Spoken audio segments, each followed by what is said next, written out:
Alright guys, Willem here, back with a new video, and in this video I'm back with another larger Survivor ranking here, where in the past I've already ranked every cast in history of the show. However, that was a list mostly based around entertainment value or legacy. However, here I'll be ranking every cast once again, though obviously based on different criteria. Here, instead of the entertainment value that they bring, this will be solely based on their overall game ability. I should clarify that this is based around each person's game ability at the time of the season that we'll be talking about. So obviously with these notable multi-time players, they'll be assessed solely based on how good of a player they were at the time that they played this respective season over how they are at this current time. And again, we do have 44 casts to be running through here. So let's start off at number 44. The worst cast of Survivor from a gameplay perspective in my eyes ends up being Survivor Thailand. And straight up, I mean, obviously earlier casts are going to be heavily skewed more so towards the bottom of this list, as again, I do think the overall level of gameplay over time has mostly improved, where obviously it'll just naturally, due to the fact of players being able to see previous seasons and learn information based off of that. But also even beyond that, I do feel like the overall casting approach is one that does favor people that know the game and want to be playing the game, and through that, obviously more recent seasons are going to be heavily weighted here. And Thailand is grouped in with a lot of these older school seasons, but it is clearly the worst of these in my eyes, with there only being one good player in sight here, and that person being Brian Heidik, who, again, plays an extremely dominant game on this season, but still a very faulty one in my mind, particularly in the circumstance of it being a game that I don't feel like is very repeatable across Survivor history. And when looking at the rest of the field, I mean, who else is even a competent player here? The likes of a Clay and a Helen had like good aspects to their games at points, but still extremely flawed players. Jake could have been a potentially okay-ish player, I guess. Sheehan obviously had a decent strategic mind, but wasn't really able to execute anything. And really, it's just a cast filled with really bad players, where you have the likes of John Raymond, you have Jed, you have Stephanie, you have Rob Zabatnik. Again, these are pretty bad players, and with everyone else just being extremely mediocre as well. And with no one really standing out here from a gameplay perspective outside of Brian, I did feel like this was the worst cast in the history of the show. It's here number 44. Now at 43, we're moving on to, again, another very early cast, but the one that I actually thought was going to be at the bottom of the list when I first started this, and that ends up being Survivor Borneo. And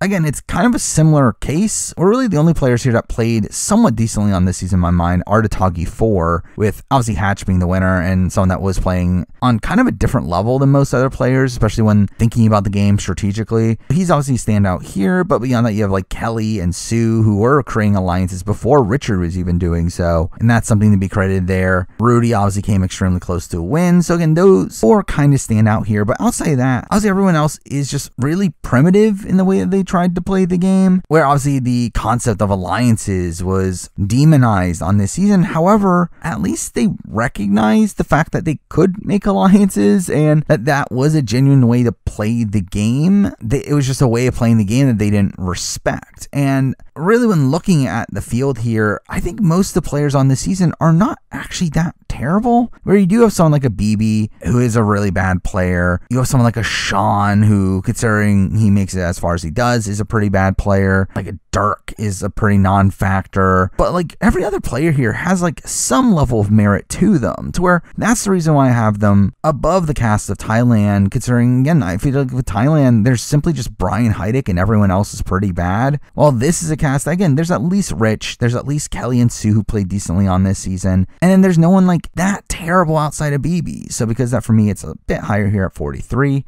Now at 42, we're moving on to probably one of the most notable bad casts in the history of the show, and now we have Survivor Gabon. And straight up, again, like I ended up having a pretty detailed process for making this video, where I did give every player in history of the show a score and average all those scores up to see what the raw average score was for every season, and Gabon had the lowest score of any season. Like, I think when looking at this cast, I don't think there's a single great player on the board. I think every other season of the show has at least like one player I could say is a pretty good to great player. I can't really say that with Gabon. There are some above average players in the likes of Maddie and Kenny. Marcus is obviously someone to mention, though outside of that, everyone else is pretty pretty bad. It's like, yes, Sugar runs a lot of the game, but again, a lot of that was done pretty poorly on her end, where she had no win equity. You also have some all-time bad players in the likes of a Michelle Chase. You have GC, who constantly quit the game. You had Jillian. You had the likes of like a Paloma and a Kelly, who didn't really bring much to the table. So really, that's the main sticking point for me, is the fact that, again, there's not a single good player in sight here, to where even the likes of a Kenny, who I would consider a good player, is extremely flawed. However, the reason why it is above Borneo and Thailand is because, again, at least they had a more fluid understanding of alliances. It's not like this season where they already set up alliances from the very beginning and they stuck true. Again, at least there was some fluidity to it, to where it makes it just a step above it in my mind to be at 42 here.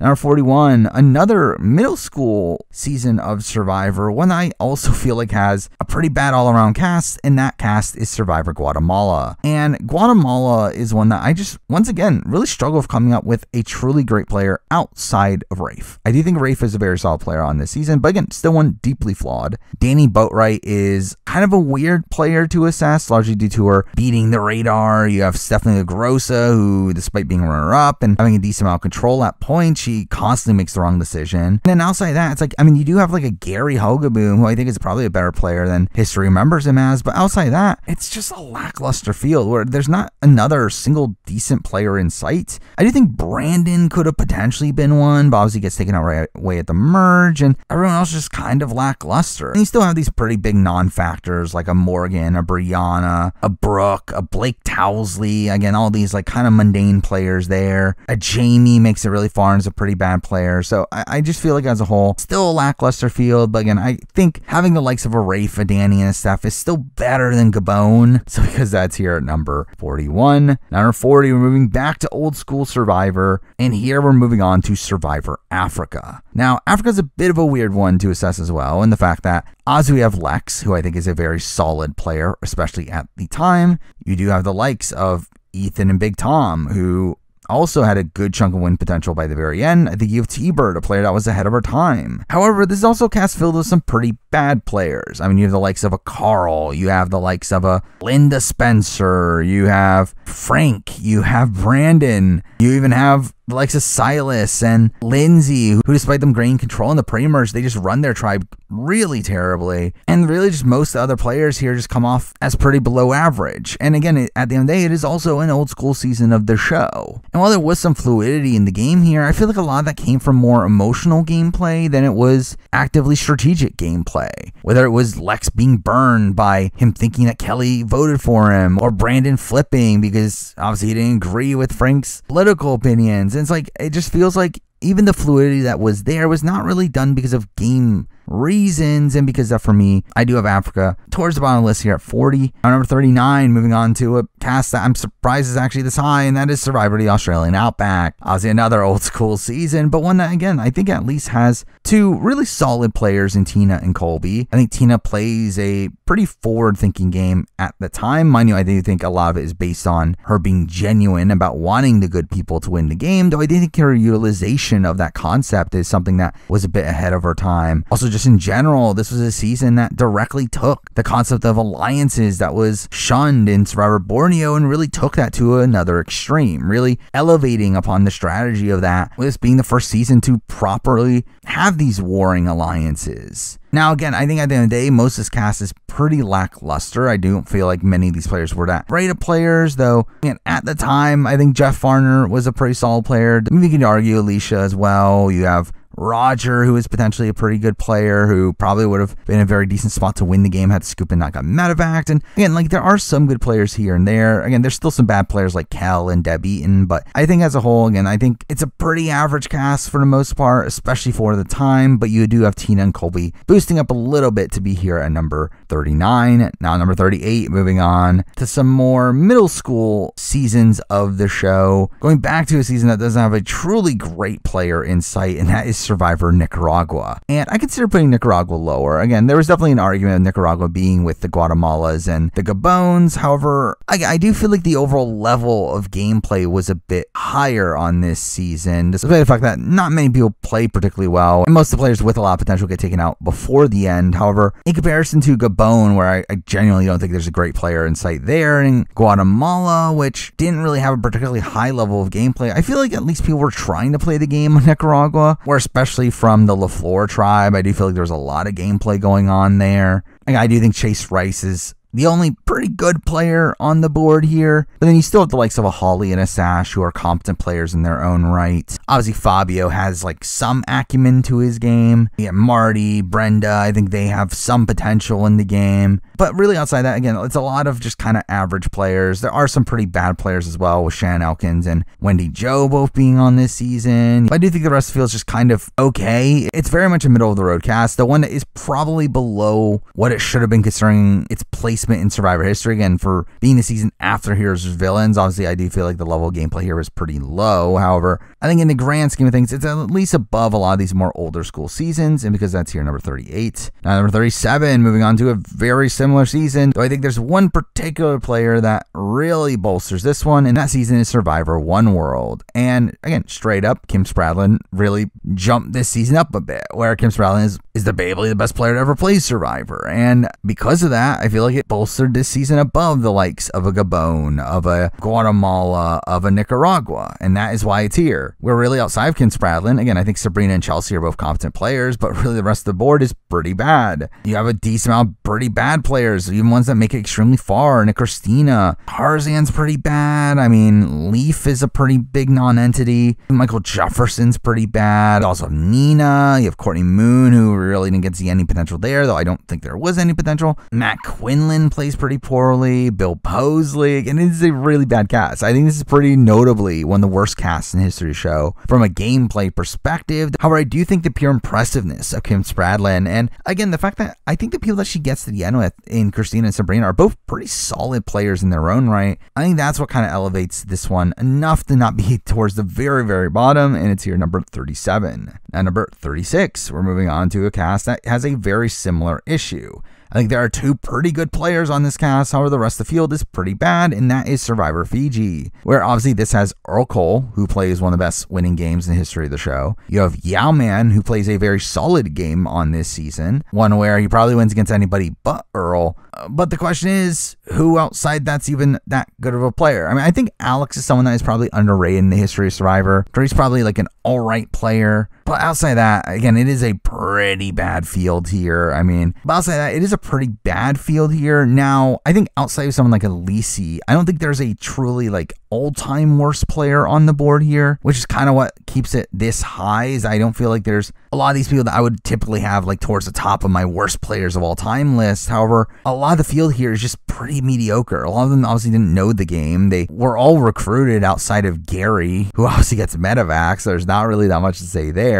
But again, it is the likes of Earl and Yao, along the fact that there's not really a truly terrible player on the board, that leaves it as high as it is here, number 36. Now at 35, we're moving on to a cast that is notably called one of the worst casts in the history of the show, and I disagree slightly, which is why it's this high, and that cast is Redemption Island. Now, Redemption Island is obviously a cast that you have the all-time great player in Boston Rob. I think Boston Rob, by the time of Redemption Island, is one of the best players we had ever seen, one that has an understanding of the game in a way that we rarely see. But beyond him, again, there's not really another great player on the board. However, I think there are some decent ones. I do think both Mike Chisel and Steve Wright are kind of understated players in the history of the show. I think they're both pretty solid players that both would have had a decent chance at winning had it not been for Ometepe really just steamrolling post-merge. Ashley Underwood is a player that, while she obviously fails to get rid of Boston Rob by the end, I think was a pretty active player in positioning herself to be in a winning position if she was able to cut Rob at some point. So if she got to the end and got to a point where she was one challenge away from getting to that point. So again, I think she's a somewhat decent player.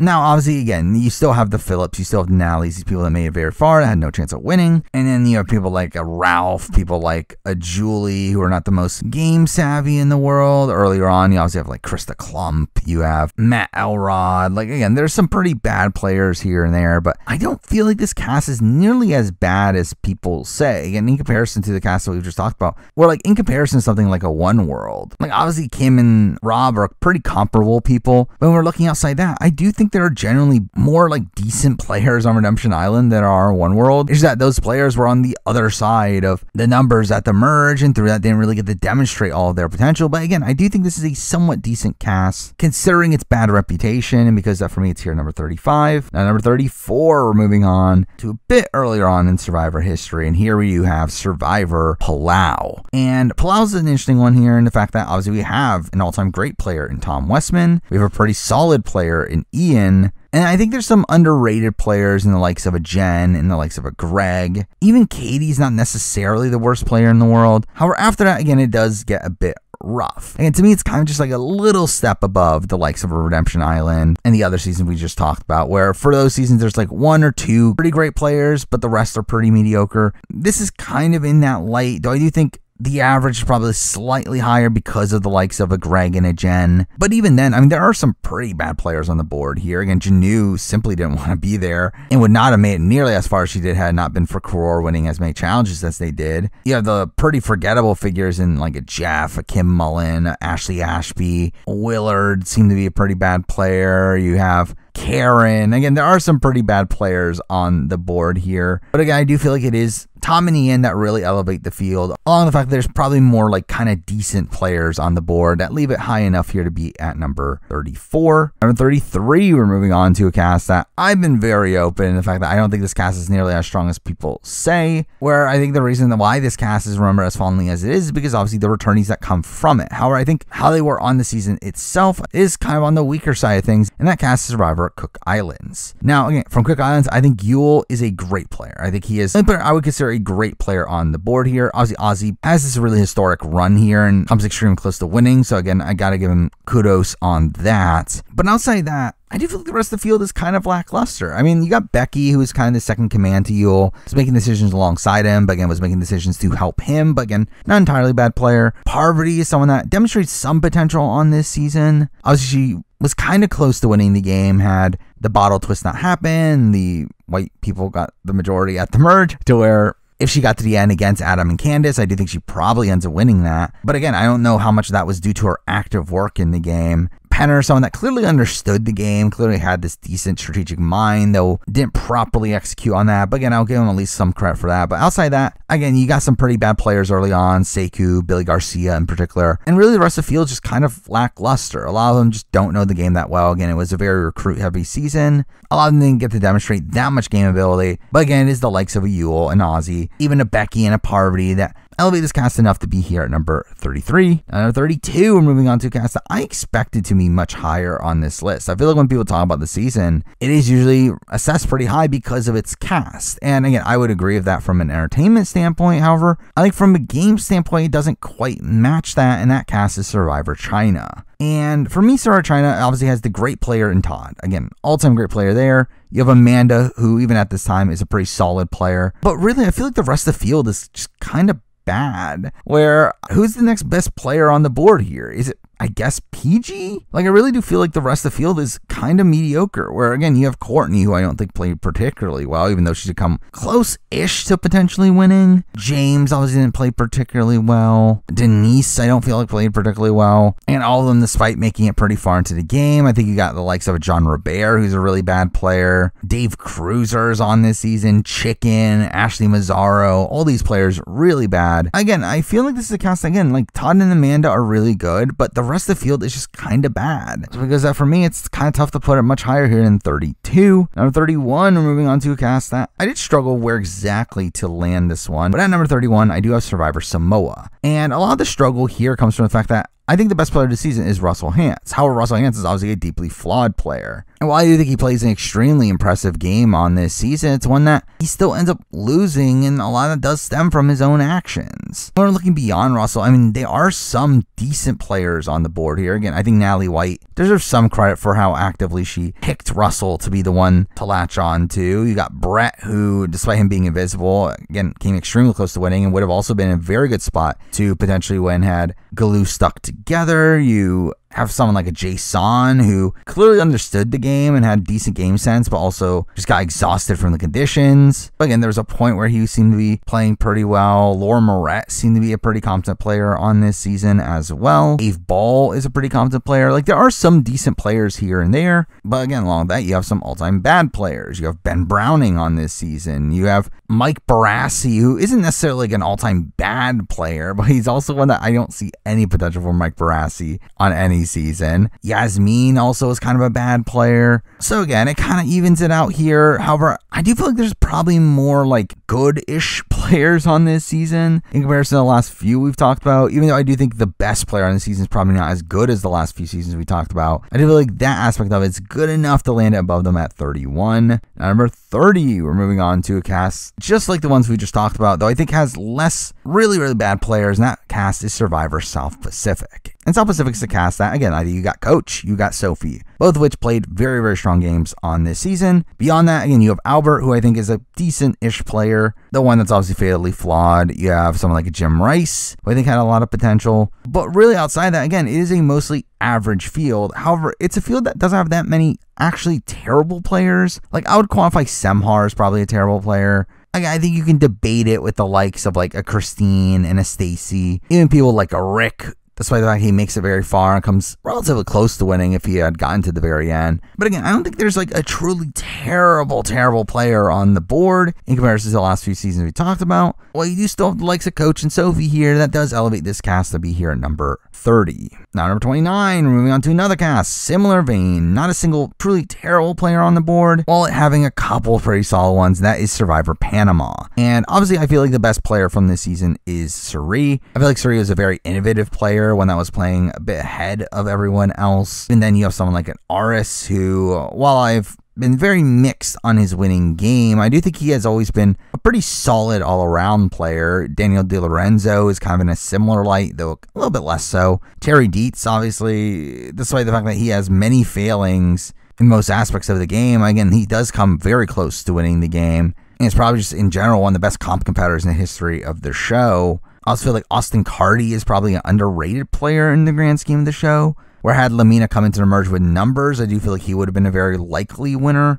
Now, again, looking beyond that, again, most other players are just kind of mediocre. Though, again, there's not a single terrible player on the board here. I don't think there is a terrible player on this cast and that would rank as one of the all-time worst players, and because that, it is kind of what elevates this one. Again, I don't look at any of these players as truly bad, while it still has, again, Suri, it has Aris and Danielle, Terry and Austin. Again, these pretty competent players there, so because that, for me, it lands here at number 29. Now, number 28, a similar level of cast. The one that probably has higher highs, but also lower lows, and that is Survivor Tocantins. And obviously Tocantins has two massive standouts here in JT and Steven. Two very strong players at this point in Survivor history. Again, JT literally has members of the cast giving up the game for him, while Steven plays one of the most impressive strategic games up to this point. Now, beyond that, there are some pretty bad players here in the likes of Sandy and a Carolina. However, I think everyone outside that is at least like somewhat decent. I mean, you got like Taj, obviously, who's a pretty solid player. Aaron, I think, is a pretty underestimated player. Tyson is a player that obviously learns a lot more as his Survivor career goes on, but I think even at this point, considering he didn't have much game knowledge, I think even then he's pretty solid considering that fact. So again, I do feel like this is a largely competent cast. I do think it is one that contains two really all-time great players in JT and Steven, and because of that, for me, it is here at number 28. At number 27, we're finally moving back to more old school seasons, really getting a lot of these out in a row here. Some of these better old school casts. And at number 27, we're starting that off with Survivor Vanuatu.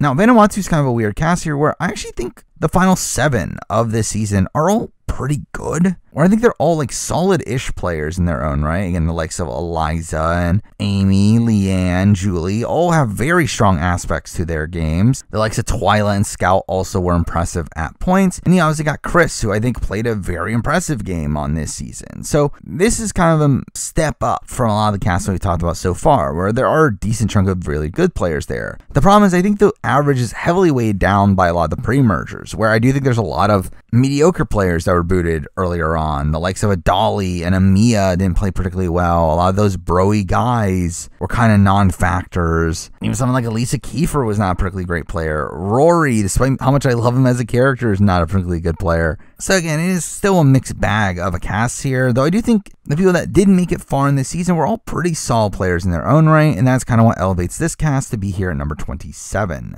Now 26, we're moving on to another old school cast, one that very much felt like a revolutionary cast for the time, and that is Survivor Marquesas. Obviously the first season to involve a post-merge flip against a majority alliance, and to be fair, that is part of what elevates this cast. I do think in terms of just general gameplay, I think of the first 5 seasons, I think Marquesas is the most impressive gameplay wise by a significant margin. And when just looking on the board here, you do have Vesepia, who plays a very innovative game for the time. Kathy plays a very impressive game for the time. You still have the likes of Nalia, Pascal, and Sean, who are able to flip against this big majority group. And people in the big majority group, in a John Carroll and a Tammy, came off as pretty good players at points. Boston Rob, despite how flawed of a game he ends up playing here, has a pretty impressive strategic mind for the time, and one that played the game pretty hard. So I do feel like this cast definitely feels like a major step up at this point in Survivor history, and I feel like that is what largely leaves it as high as it is here, number 26. Now, number 25, we're moving on to a cast that once again was very early on, but once again felt like an evolution of the show up to this point, and that is Survivor the Amazon, where, I mean, obviously this cast is largely remembered for Rob Cesternino. I mean, obviously he is number 1 on this cast by quite a bit. Even beyond that, I feel like there's some other pretty innovative players on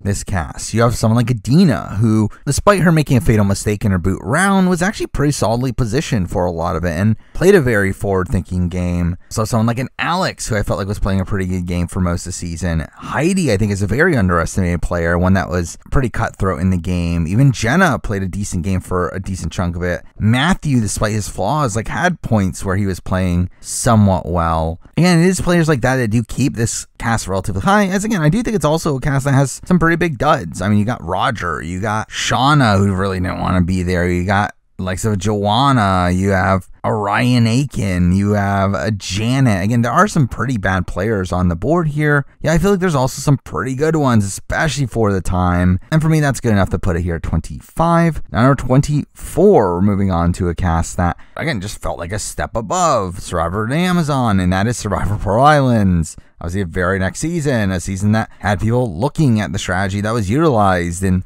the Amazon and improving upon it, where again, fair play is essentially this evolution of Rob Cesternino's strategy, through that using a strategy to play an even more dynamic game. You get Sandra, who, despite my qualms with Sandra and her actual game on this season, I do feel like she demonstrates a lot of impressive game ability on this season. They're being willing to throw Krista under a bus when she needed to, and her plotting against Rupert at a point, and obviously her being part of the plan to take out Burton both times. But beyond that, I think you have someone like a Burton who plays a decent game, all things considered. Lil, I even think, is kind of an underestimated player on this season. Andrew Savage and Rhino were both players that had a decent amount of potential on this season, had not been for the Outcast twist. Even Rupert, I think, probably plays the most aggressively on this season that he does out of his entire run. So I do feel like those are all some pretty massive pros for this cast, and I think along the fact that, again, there's not really a truly terrible player on the board here. I feel like it does make this one of the better old school casts, and because that's here, number 24. Now, number 23, starting to finally get into more recent seasons, but at 23, we do have Survivor San Juan del Sur. And this was an interesting placement here, and the fact that, again, like obviously you have Natalie Anderson, who plays a really great game on this season, and that elevates this placement a bit. And I think beyond that, you have a lot of like just kind of fine players, the likes of a Jacqueline, a Missy, a John Mish. I think Reed is a pretty solid player. Josh is a pretty solid player. Jeremy is a solid player, obviously. Again, there's a lot of like good players on this season. However, there's also a lot of bad players on this season. I mean, you got the likes of a Drew Christie, a John Rocker, a Julie McGee, an Alec, a Wes. Even Keith Nale, despite his placement, like did not play particularly well on this season. Dale Wentworth is someone to note here as well. Again, like there are a lot of pretty mediocre players on the board here. And again, it is probably one of the biggest disparities in Survivor history between its cast, where again, there's a good chunk of pretty solid players, there's a good chunk of pretty bad players. And that all kind of evens it out to where it ends up being kind of close to the middle of the list here at number 23. Now number 22, we're moving on to now the most recent cast on the board. And this being a pretty notable one in my eyes of a cast that simply felt like a massive outlier in modern Survivor. And at 22, I do have Survivor Ghost Island. And this is one that is truly elevated by Dom and Wendell. I mean, Dom and Wendell are really the saving grace for this cast. As it wasn't for them, this would have been so much lower. But obviously, Dom and Wendell are two of the best players we've ever seen. And I feel like that obviously elevates this quite a bit. Or beyond that, it's tough to find another like great player on the board. I mean, we got Laurel, who obviously makes a lot of mistakes in the game, but I don't think Laurel's that bad of a player in the grand scheme of things. Michael Yerger seemed to be a player had a lot of potential. Kellen, same thing. Chelsea, same thing. But really the rest of the players on the board here are all kind of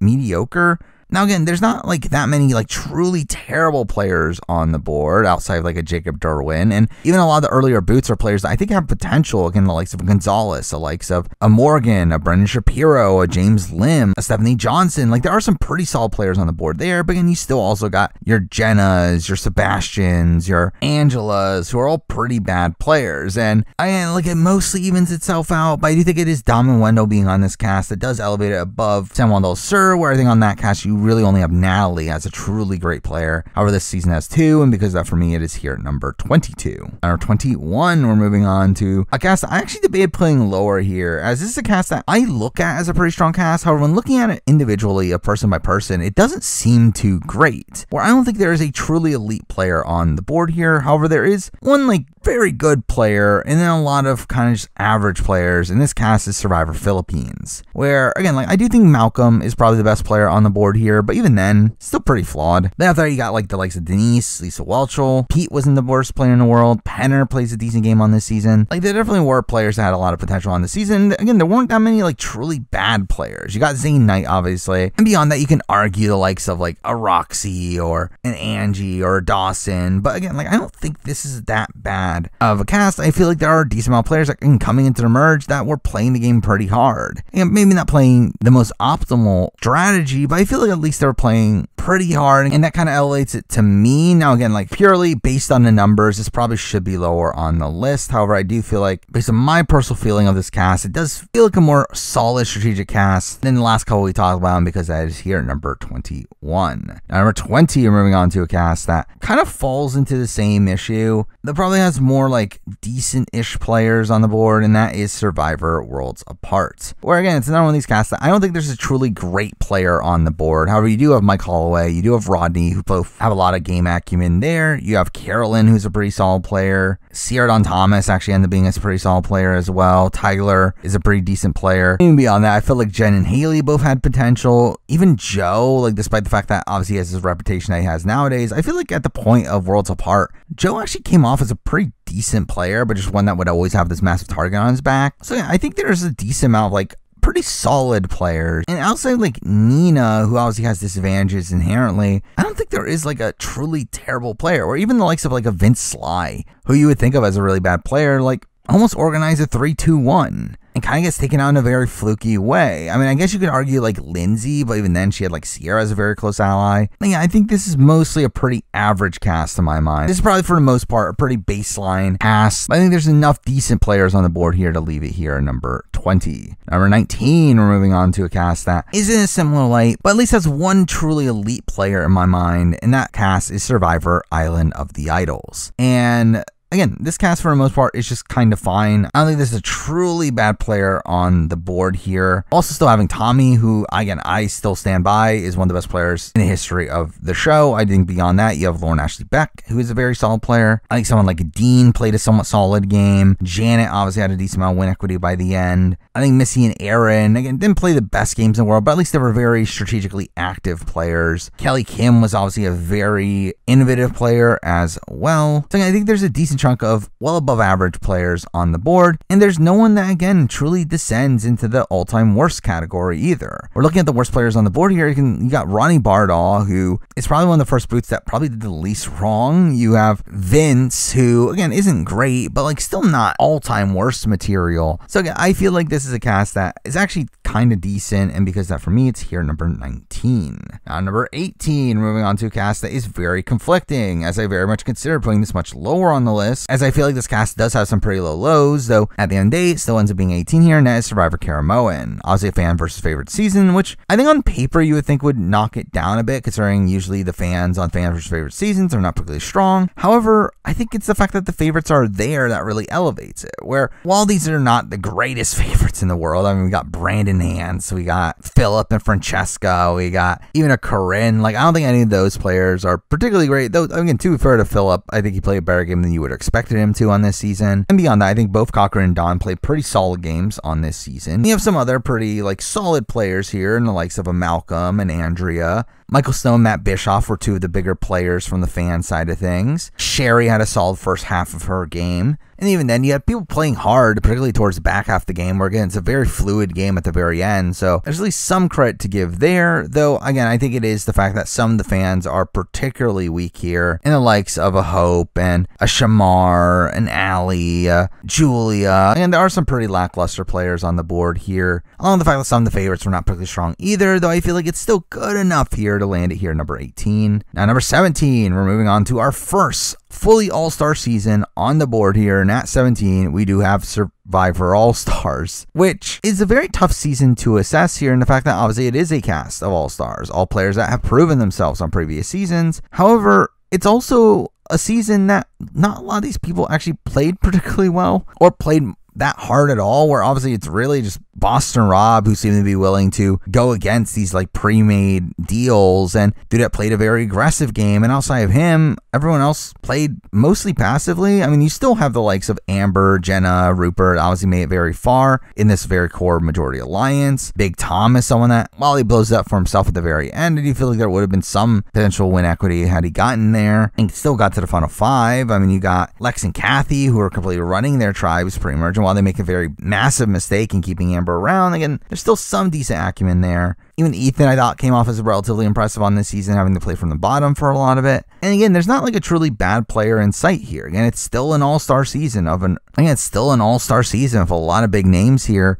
The reason why it's not higher on the list is because, again, it's still an all-star season comprising of only seasons 1 through 7. Which, spoiler, at this point, we've talked about all those seasons already. Again, I just feel like the first 7 seasons of the show, again, like, are just not really that comparable to a lot of the more recent seasons of the show in terms of overall game ability. And because of that, mixed into the fact that, again, they didn't even play particularly hard on this season, I did end up knocking All-Stars down here, number 17. Number 16, keeping with the returnee trend here, and keeping with the half returnee season side of things, we're going to go to Survivor Blood vs. Water. And Blood vs. Water is like an interesting cast here. Again, you obviously got Tyson, who plays a truly elite game on this season. You have someone like a Hayden, who I think played a very impressive game, considering the fact that he's able to convince Sierra to flip on side at Tribal, though at the same time, that largely stemmed from the fact that he failed in the previous round. You got Sierra, who demonstrated some decent game ability here, though again, still had some failings. I think Monica and Jervis both showed some decent game ability at points on the season as well. You still have the likes of a Vetus and a Caleb that both proved themselves as decent players as well. And again, there are some pretty bad ones here and there. You do got Laura B here. You have a Marissa. Rachel didn't really bring much to the table. John Cody made a lot of mistakes here. Kat ends up playing pretty poorly as well. Colton is here. So again, there are some duds, but I do feel like there's a decent chunk of pretty solid players, with obviously Tyson being a truly elite player, which does elevate this enough to be here at number 16. Now, number 15, keeping with the fans versus favorites side of things, we do have the original fans versus favorites, Survivor Micronesia. And again, it falls in the same thing as these last few half returnee seasons, though just slightly better from the fact that, again, we have the Black Widow Brigade, which obviously played very well. It's Suri plays a very impressive game on the season, along with Parvati. Amanda plays a pretty good game. Natalie Bolton and Alexis, both pretty solid games as well. Early on in the season, I think you got someone like a Tracy, who is a pretty solid pre-merge player. Fair play, considering the fact that he's the first boot, I don't think does anything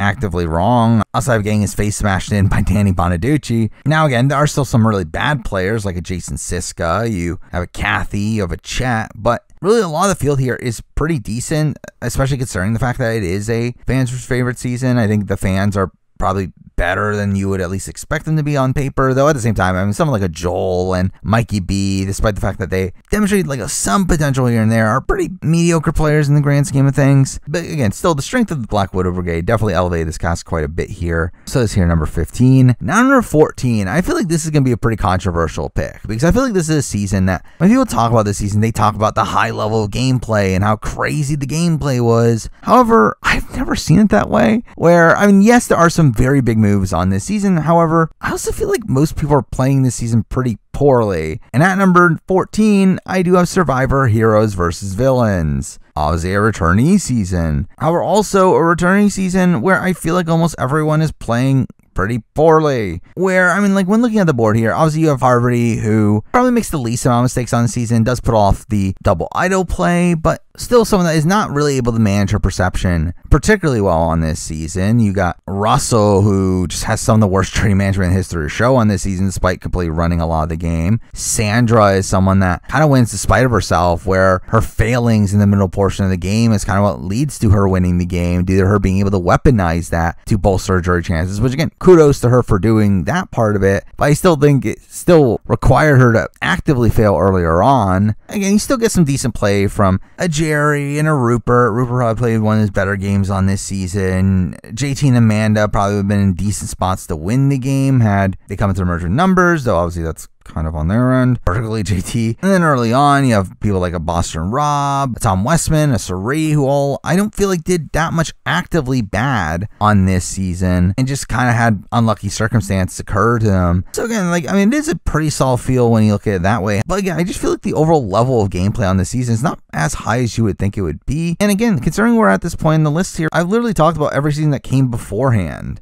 in the history of the show at this point. This is still above all the OG seasons of the players that were on this actual cast. But I just feel like when equating it to a lot of the more recent seasons of Survivor, I do feel like the level of gameplay is just a notch below it. And because for me, it's here number 14. Number 13, we're moving on to a cast that is one of these that doesn't really have a truly elite player on the board, and that is Survivor Kaoh Rong. Now again, Kaoh Rong has some pretty solid players in the likes of Aubrey and Sydney. I came out of the season thinking Michelle was a pretty well-rounded player. Ty is a pretty decent player. Also got the likes of a Kyle Jason, a Julia, who came off as pretty decent players. Even Scott had a decent amount of strategic acumen to him earlier on, despite the fact this hasn't aged well. Anna Kate had a decent amount of potential at the time. Though again, I think the thing that makes me struggle this season in particular is the fact that I don't think there's a single great player on the board. Where even though Aubrey obviously ends up controlling a lot of the post-merge part of the game, she also gets pretty fortunate at the merge, and even beyond that, does have a pretty fatal flaw in her overall perception from the jury. And kind of the same thing goes with Sydney, who also was not that well respected from the jury, despite the fact that she ran a lot of the game. And even then, though, was not even part of the initial 3 plan, and kind of gets benefit from the fact that Joe got medevac to begin with. And I think it is, again, this aspect of that there not being a truly elite player on the board is kind of what leaves it outside the very top of the list, and because of that, for me, it's here number 13. Now, number 12, we're moving on to a cast that is extremely recent. However, I even said this at the time, and I did not think this cast was as good as many people said from a gameplay perspective, and I still stand by that. At number 12, I do have Survivor 42. In the first of the new era seasons we'll be talking about, and obviously Survivor 42 is a pretty recent iteration of Survivor, and through that, obviously the level of gameplay is just naturally going to be higher than that of earlier seasons. However, I think for the time, the level of gameplay was just simply not that strong. I think when looking at this season as a whole, and you do have Marianne, who plays a solid winning game by the very end of it. Again, I think she makes some very impressive moves at the very end, though most of her game is just kind of fine up to that point, with her also having some lucky breaks here and there. Omar, I think, is a pretty solid player, but one that kind of messed it up towards the very end. But really beyond that, a lot of the other players are just kind of fine. I mean, you do have like Mike, who had some decent game ability, Jonathan as well, Lindsay, Drea, but I think everyone else is just kind of just okay. And while again, I don't think there's a single like truly terrible player on the board here, I think it also struggles with having a truly elite player on the board. I think in many ways it does remind me of the cast of Kaoh Rong. I will say again, it is a step above, and the fact that again it is later in Survivor history, there are more fans on this cast, more people that knew what they were doing doing at least. I just feel like still the level of gameplay was not nearly as strong as I would have personally liked it to be. And because that for me, it is here at number 12. Now number 11, guess what? We have another New Era season, and here we do have Survivor 43. And Survivor 43 to me is kind of in a similar ballpark as Survivor 42, if not even probably having less great players in my mind. However, I think the thing that really boons 43 in my mind is the fact that it has an all-time great player in Jesse. I think Jesse is, again, one of the best players to never win, and that is something that really elevates the 43 cast. Though, to be fair, again, I think there are some other decent players here. Again, you got Cassidy, you got Cody, you got Carla. I thought Sammy was playing pretty well for a lot of it. Noel is probably an underestimated player. James, I thought, was playing pretty well at a point. And kind of like a lot of seasons in this ballpark, there's not really a truly terrible player on the board. And again, in many ways, like, it very much just feels on par with Survivor 42, but just with Jesse there, who I think is a better player than anyone on Survivor 42. Now, I will say, I did think there was an argument for this being lower, considering I do think the overall level of dynamic gameplay in the season was probably less than 42, where I did feel like there was a lot of this sentiment of keeping to the social contract and not making these big moves that kind of made me want to put this a little bit lower, but I did feel like the strength of Jesse's game was enough to put it here at number 11. Now, number 10, we're moving on to a cast that I always remember pretty fondly, and while this is a cast that probably does have a bit more bad players than some of the other ones that we'll be talking about down the road, I feel like there are some pretty solid players as well, especially for the time, and that is Survivor Cagayan. Now, again, as I mentioned, Cagayan does have some pretty bad players here and there. Again, David Sampson, I think, is a pretty bad player. Jatia played a pretty bad game here. We got Lindsay, who I don't think is particularly great either. Garrett is obviously pretty bad. Again, that's a good chunk of pretty bad players there. But I think beyond that, again, you still got Tony, who, you know, his legacy obviously gets better as we go on. I do feel like even in Cagayan, he played a very impressive game here. Spencer, despite having to play from the bottom for most of the time, I do think played a very good game as well. Cass, I think, played pretty terribly, but I think the dynamicism of how she played the game is at least something to bring up here. Then you got like the likes of Trish and Tasha, who had good moments. LJ came off as a pretty decent player at points. Even Sarah demonstrated some decent game ability at points. So again, I feel like this cast has a decent amount of standouts there, but even beyond that, Jeffra's not an entirely bad player. Bryce, I think, is a pretty solid earlier boot. Alexis Maxwell's a player that I feel like has a lot of potential. So yeah, I think this is a pretty solid cast. Well, there are a few pretty bad players here. I do feel like the likes of Tony and Spencer kind of elevate this a bit to be here at number 10. Now, number 9, we're moving on to a cast that this is one that I don't think there is a truly elite player on the board here. However, I think there's a lot of very good players on the board, and that comes from Survivor HHH. And this is one where, again, like, I think when it comes to the people that make it far into the game, I think there are a decent amount of good players there. I mean, all of the final 4, I think, are pretty solid players. The likes of Ben, as much as you can criticize the way he won through forced fire making and also him needing to idle his way out, I think he played a very impressive game for the first 2/3 of it. Oh, well, again, Chrissy, despite my criticisms of her jury management, again, played a very solid all-around game. Ryan also played a pretty impressive social and strategic game for a lot of the season. Devin is probably one of the most underestimated players in the history of the show, playing a really, really strong game on this season. And then beyond that, I mean, you have someone like a Lauren Rimmer, you got Ashley Nolan, who I think were solid players. Jessica Johnson came off as a pretty decent player. Even Joe demonstrated some potential. Again, I don't think there's a truly terrible player on the board. I mean, I do think Katrina is a pretty lackluster first boot, though I think also she just got naturally put into a pretty bad position. And you got someone like a JP, who is obviously pretty clueless, though I don't feel like that attracts that much from the overall cast. Again, I do think this is overall pretty solid cast, especially the final 4 in particular. I do elevate this to be here at number 9. Now, number 8, we're moving on to another one of the more recent casts on the board, and that being Survivor 41. The cast that, like, as a whole is just a pretty solid strategic cast. Like, well, again, there are some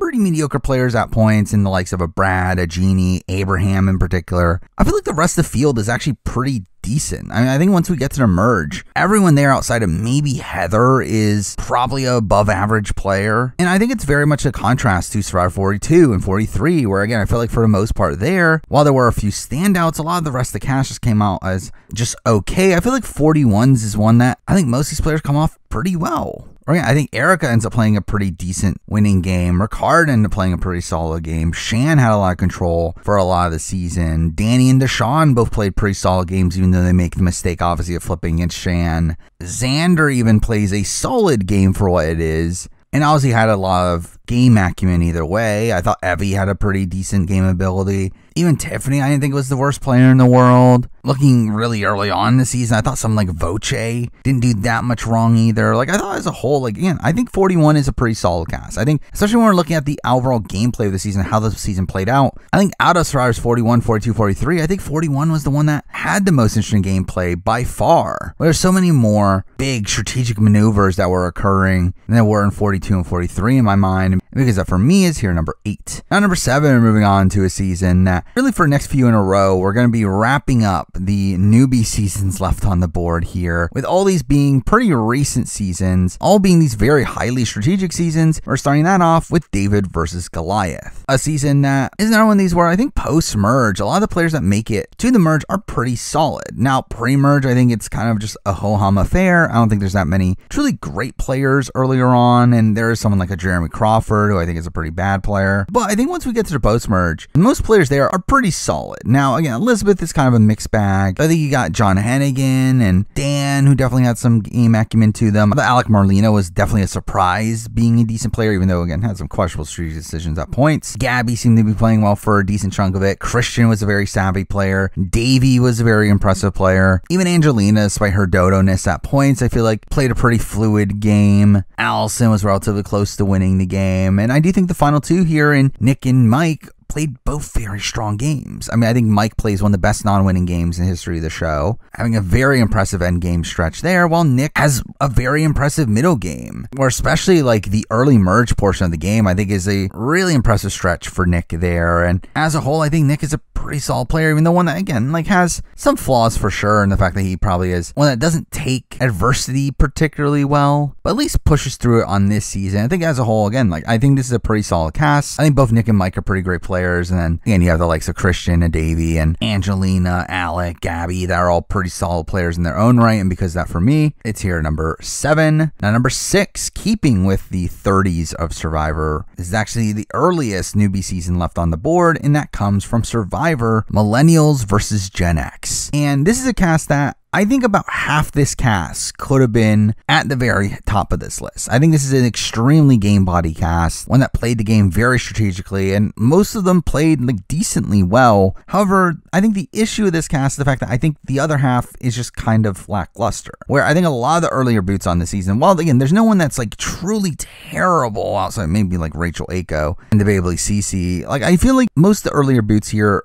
don't really get much to do gameplay wise. I mean, you get the likes of like a Paul Wachter, you have Lucy. I do feel like you have like people with potential in the likes of Amari and a Figgy and a Michaela. But again, I think it's post-merge that we start to get some pretty solid players. I mean, the likes of Adam ends up being a really solid player. I thought Hannah played a pretty solid game. David Wright played a very impressive game. Zeke plays a very impressive game. The likes of a Jay had some great moments. Sunday was probably an underestimated player. Will Wall also played very aggressively. You have Chris Hammonds. Michelle played well at a point. Again, there are some pretty solid players there. But to me, it's like really this block of like Adam, Zeke, and David that kind of elevates this cast to me to where I feel like they're 3 of the most like game body players in the history of the show. Like people that look at the game from a hyper strategic lens, and through that, I think really elevates this cast to be higher on the list here at number 6. Now, number 5, we're moving on to a cast that this was a tough one to assess, as this is one that does have a few returnees, but not too many, as I feel like the level of gameplay on this cast was extremely high.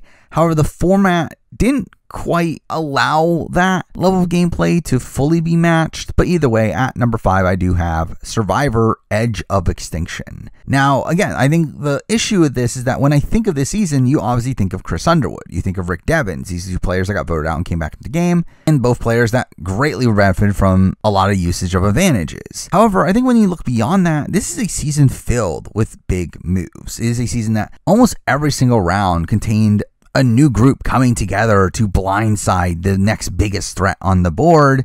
And I do feel like it is that level of gameplay that we have this extremely fluid game, especially post-merge, of these ever-changing groups and people being willing to go out of their way to make moves in their best interest, I feel like is what elevates this cast. Now again, were these people making the best moves for the games at all points? Not necessarily, but at least they thought they were. At least they were trying to play the game really hard. They were playing the game in this hyper-strategic way where they were betraying close allies for what they assumed was their own benefit. Now again, like when actually looking at the field itself, is there a truly elite player in this entire cast? Not really. But I think this is more so really high here because of the overall sentiment of the cast, because of how aggressively this cast played, where you do have obviously someone like a Rick who does play very aggressively despite being on the bottom constantly, but you have someone like a Ron Clark, you have War Dog, Kelly Wentworth, Lauren O'Connell, Victoria, even Gavin plays a pretty fluid game. Like, I think there are a decent amount of people here that are playing very aggressively and just constantly making moves. And while, again, it is kind of weird to assess due to how much Edge of Extinction and factoring into particularly the overall outcome of the season, it's still a very hyper-strategic cast in my mind because that's here number 5. Now number 4, we have the last newbie cast on the board. And what do you know? It's the most recent one. We do have Survivor 44. And this is a bit of a weird place here, considering Survivor 44 is a cast that I think when looking at the individual players themselves, I think only 3 players in my mind played actually great games of Survivor on this season.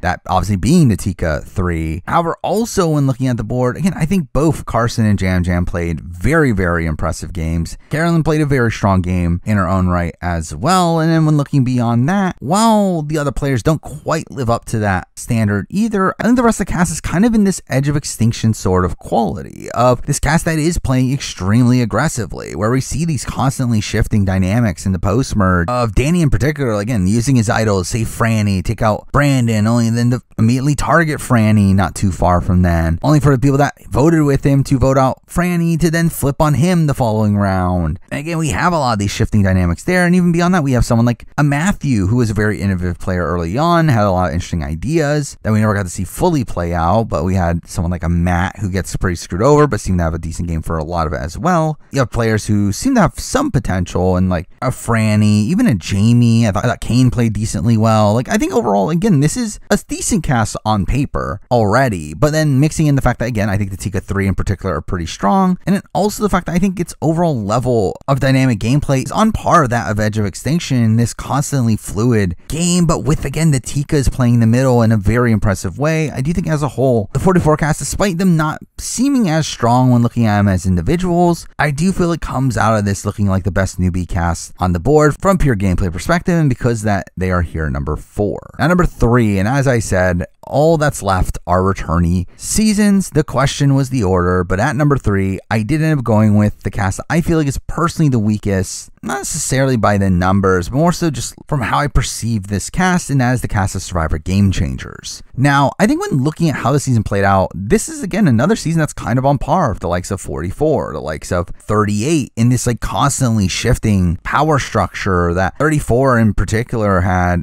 this like group that formed to take out Ozzy, only for Sarah to immediately flip on that and take out Debbie, only for the group to flip on themselves and take out Zeke, and for the group to almost fracture until Sarah decides to take out Sierra to get her legacy advantage, and then they flip back to take out Andrea, and then we have the crazy vote that leads to Michaela vote, and then we have advantage get-ins. Like, there's so many like flips all over the place on this season that, again, it very much screams out as these players playing in a very fluid way, with Sarah in particular pretty much running circles around everyone in the post-merge phase of the game. Or even beyond that, you have the likes of obviously Sari, who plays a very impressive game. I thought both Ty and Brad played solid games on this season. Andrea even plays like a somewhat solid game. Sierra Dawn Thomas also plays a decent game. Earlier on, you have the likes of like a Malcolm, who played decently until his boot. Sandra had played somewhat impressively. And again, this is still a returnee season. However, at the end of the day, again, I feel like it's a returnee season that felt largely unbalanced. I feel like there is a lot of this sentiment of like, okay, these people that didn't really do much that were able to squeeze on by due to not having that much of a target on their back, while these bigger threats did go home early. But I think as a whole, the overall level of gameplay here was very impressive, especially in the post-merge, and that's why it's here number 3. At number 2, we're moving on to obviously this debate between 2 different returnee seasons, one that I think is notably called one of the most game body seasons in the history of the show, while the other one is one that could be number 1 simply just due to the concept of it. The question is, which one do I go with? But at number 2, I did end up going the more perceived game body one, and at number 2, I do have Survivor Cambodia. Obviously, Second Chance, which again, like, was an extremely game body season, a season where everyone was playing